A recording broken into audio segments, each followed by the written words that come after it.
વિસાવદરનું પરિણામ કેટલાય નેતાઓને લઈને ડૂબશે તેની ચર્ચાઓએ અત્યારે જોર પકડ્યું છે, કેમ કે વિસાવદર વિધાનસભાની પેટા ચૂંટણીનું પરિણામ એક તરફી આવ્યું અને તેના કારણે ભારતીય જનતા પાર્ટીના કેટલાક નેતાઓ સામે કેટલાક મંત્રીઓ પણ મૂંઝાણા છે કે ક્યાંક આની અસર આપણા ઉપર ન જોવા મળે, કેમ કે તેની અસર એ મંત્રીમંડળના વિસ્તરણમાં જોવા મળશે તેના ભણકારા હાલ ગુજરાતના રાજકારણની અંદર વાગી રહ્યા છે અને ખાસ ગાંધીનગરની બજારોમાં પણ તેની ચર્ચાઓ ખૂબ ચાલી રહી છે કે વિસાવદરના ચૂંટણીના પરિણામોની અસર એ આવનારા મંત્રીમંડળના વિસ્તરણની અંદર ખાસ જોવા મળશે.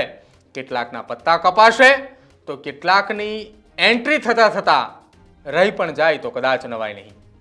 નમસ્કાર, આપ જોઈ રહ્યા છો ન્યૂઝરૂમ ને આપની સાથે હું છું પ્રદીપ.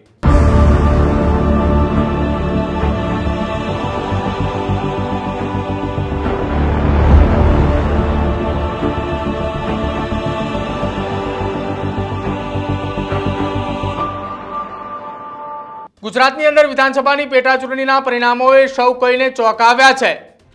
કડી અને વિસાવદરની ચૂંટણી આખરે પૂરી થઈ અને ચૂંટણી પૂરી થતાની સાથે જ ગુજરાતમાં મંત્રીમંડળના વિસ્તરણની ચર્ચાઓ ફરી એકવાર ગાંધીનગરના રાજકારણની અંદર શરૂ થઈ છે અને હવે આ ચર્ચાએ કંઈક અલગ રીતે જોવા મળી રહી છે. હવે કોનું પત્તું કપાય છે અને કોણ મંત્રી બને છે તેના પર સૌ કોઈની નજર મંડરાયેલી છે, કેમ કે વિસાવદરની અંદર ભારતીય જનતા પાર્ટીએ જે ધાર્યું હતું તેવું પરિણામ તેમને ન મળ્યું. જો કે આખી આ ઘટનામાં પેટા ચૂંટણીના પરિણામો બાદ કયા કયા મંત્રીઓનો ચાન્સ જતો રહ્યો છે તે તો સમય જ નક્કી કરશે કે કોણ ઇન અને કોણ આઉટ, કોણ એ મંત્રીમંડળની અંદરથી બહાર જશે અને કોણ મંત્રીમંડળની અંદર પ્રવેશ કરશે. આ તમામ ચર્ચાઓની વચ્ચે એક મુદ્દાની ચર્ચા એ પણ છે કે મંત્રીમંડળની અંદર પ્રવેશતાની સાથે જ કોની એન્ટ્રી એ ઊભી રહી ગઈ છે. કયું એવું નામ છે કે જેનું સ્થાન એ મંત્રીમંડળમાં અત્યાર સુધી નક્કી માનવામાં આવ્યું હતું, પરંતુ વિસાવદરની ચૂંટણીના પરિણામોના કારણે તેમની એન્ટ્રી ત્યાં જ સ્થગિત થઈ ગઈ છે અને ત્યાંથી જ તે આઉટ થઈ ચૂક્યા છે. વિસાવદરની ચૂંટણીમાં ભાજપની ભૂંડી હાર થઈ છે. ગોપાલ ઇટાલિયા વન વે જીતી ગયા છે અને વિસાવદરની અંદર 18 વર્ષ બાદ પણ ભારતીય જનતા પાર્ટીનો કોઈ જ જાદુ ન ચાલી શક્યો. ભાજપે પક્ષ પલટો કરાવીને પણ જોઈ લીધું, પરંતુ વિસાવદરમાં ભાજપ એ જીત હાસિલ ન જ કરી શક્યું. વિસાવદરની હારનો સૌથી મોટો કોઈને ફટકો પડ્યો હોય તો એ ફટકો છે જયેશ રાદડિયાને. આ બેઠકને જીતાડવાની જવાબદારી એ જયેશ રાદડિયાએ લીધી હતી. હવે રાદડિયા મંત્રી પદની રેસમાં આવે છે કે કેમ તેની શક્યતાઓ હવે ખૂબ ઓછી જોવાઈ રહી છે. એક એવી પણ ચર્ચા હોય છે કે જયેશ રાદડિયાએ વિસાવદર જીતની ભલે જવાબદારી લીધી હોય, ભલે ભાજપ વિસાવદર ન જીતી શક્યું, ભલે જીતવાની જવાબદારી જયેશ રાદડિયાને સિરે હતી, મંત્રી પદની અંદર રેસમાં જયેશ રાદડિયાની શક્યતાઓ ઓછી. આ વાત નકારી ન શકાય, પરંતુ આ વાતની વિપરીત અસરો એ પણ છે કે જો જયેશ રાદડિયા મંત્રી ન બને તો સૌરાષ્ટ્રમાંથી પાટીદાર સમાજના મોટા નેતા તરીકે ગોપાલ ઇટાલિયાએ ઉભરીને આવી જ જશે અને આવે તેવી શક્યતાઓ એ પૂરજોશમાં ચાલી રહી છે. એટલે જયેશ રાદડિયાને મંત્રી બનાવ્યા વિના છૂટકો છે જ નહીં. આ વાતની ચર્ચા પણ સૌરાષ્ટ્રના રાજકારણમાં ચાલી છે. વિસાવદરની ચૂંટણીમાં ઘણા નેતાઓના અરમાન લઈને ડૂબશે તે નક્કી જ હતું અને તે થયું પણ, કેમ કે વિસાવદરની ચૂંટણીની ગાજ અનેક નેતાઓ પણ ગરજે તેવી શક્યતાઓ છે, જેમાં રાદડિયાની સાથે સાથે રાઘવજી પટેલ પણ નિશાને છે. કારણ કે સૌરાષ્ટ્રની આ બેઠક પર રાઘવજી પટેલનું પણ પ્રભુત્વ હતું. ત્યારે હવે મંત્રીમંડળમાં રાઘવજીની વિદાય થશે કે નહીં તે આવનારા સમયમાં રાજકારણ બતાવશે. આવામાં સૌથી વધુ ચર્ચિત ચહેરા તરીકે એક વ્યક્તિનું નામ પણ ચાલી રહ્યું છે. ન તો તે સંગઠનની અંદર છે, ન તો તે કોઈ હોદ્દા પર છે, અને તે નામ છે જવાહર ચાવડા. કારણ કે ભાજપની હારમાં બળવાખોર નેતા જવાહર ચાવડાની ભૂમિકા હોવાનું કહેવાઈ રહ્યું છે. એવી ચર્ચાઓ વિસાવદરની અંદર ચાલી રહી છે. ત્યારે ભાજપે તેમની સાથે શિસ્તભંગના શું પગલાં લે છે તે આવનારા સમયે ખબર પડશે, કેમ કે ભાજપમાં જોડાયા પછી ન તો તેમને ટિકિટ મળી કે ન તો તેમને સંગઠનમાં કોઈ મોટો હોદ્દો મળ્યો છે. એ પછી જવાહર ચાવડાનો હરિરસ પણ ખાટો થઈ રહ્યો હોય તેમ જણાઈ રહ્યું હતું.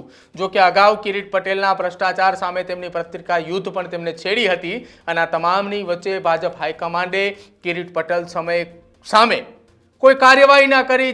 જવાહર ચાવડાના એ લેટર યુદ્ધની સામે કોઈ નજર ન પણ દોડાવી અને તેમને નજરઅંદાજ કર્યું, જેના કારણે વિસાવદરના ચૂંટણી પ્રચારમાં ગોપાલ ઇટાલિયાને જીતાડવા માટે નહીં, પરંતુ કિરીટ પટેલ હારે એ માટે ચાવડાના સમર્થકોએ અને ટેકેદારોએ રસ હોય એ સમજી શકાય છે. આ એટલા માટે સમજી શકાય છે કેમ કે ગોપાલ ઇટાલિયાનું જ્યારે વિજય સરઘસ ચાલી રહ્યું હતું ને વિજય સરઘસ દરમિયાન દેવાયત બોદરની પ્રતિમાને હાર તોરા ચાલી રહ્યા હતા. એ દરમિયાન ગોપાલ ઇટાલિયા અને આમ આદમી પાર્ટીના સમર્થકોએ જવાહર ચાવડા જિંદાબાદના નારા પોકાર્યા હતા. જવાહર ચાવડા જિંદાબાદ, જવાહર ચાવડા જિંદાબાદ, જવાહર ચાવડા જિંદાબાદ, જય ગોપાલ. અને નારા પોકારતાની સાથે જ આમ આદમી પાર્ટીના કાર્યકર્તાઓએ અને ધારાસભ્ય ગોપાલ ઇટાલિયાએ એક કાંકરે બે પક્ષી માર્યા હોય એવી સ્થિતિ સર્જી છે. હારેલા કિરીટ પટેલને વધુ એક ફટકો માર્યો અને સાથે જ સમયાંતરે જવાહર ચાવડાને પણ કશું કહ્યા વગર આમ આદમી પાર્ટીમાં જોડાવા માટેની કંકોત્રી પાઠવી હોય એવા નારાઓએ ત્યાં લાગ્યા હતા.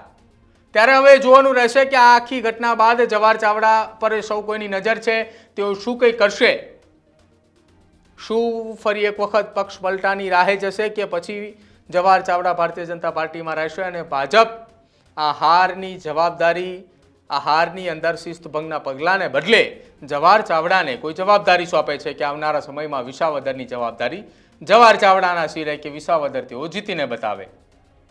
આ તમામ વાતોની ચર્ચાની વચ્ચે ગુજરાતના રાજકારણની અંદર અત્યારે ગાંધીનગરના ગલિયારાઓમાં અને સાથે જ સૌરાષ્ટ્ર સહિત તમામ અલગ અલગ ઝોન પ્રમાણેના રાજકારણની અંદર એ ચર્ચા ચાલી રહી છે કે વિસાવદર વિધાનસભાની પેટા ચૂંટણી પૂરી થઈ, જ્યાં આમ આદમી પાર્ટીએ વન વે જીતી ચૂકી છે.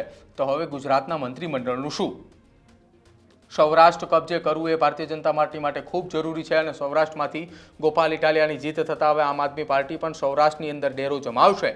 તો એ સૌરાષ્ટ્રની અંદરથી કદાચ આવનારા સમયની અંદર મંત્રીમંડળના વિસ્તરણમાં સૌથી વધુ મંત્રીઓનો સમાવેશ કરવામાં આવે તો કદાચ નવાઈ નથી. એટલા માટે કે જે સૌરાષ્ટ્ર કબજો કરે છે ગુજરાતમાં તેની સરકાર એ બને છે. તમારું શું માનવું છે અમારા અહેવાલને લઈને તે ખાસ અમારા કમેન્ટ સેક્શનની અંદર જરૂર જણાવજો. જોતા રહેજો ન્યૂઝરૂમ. નમસ્કાર.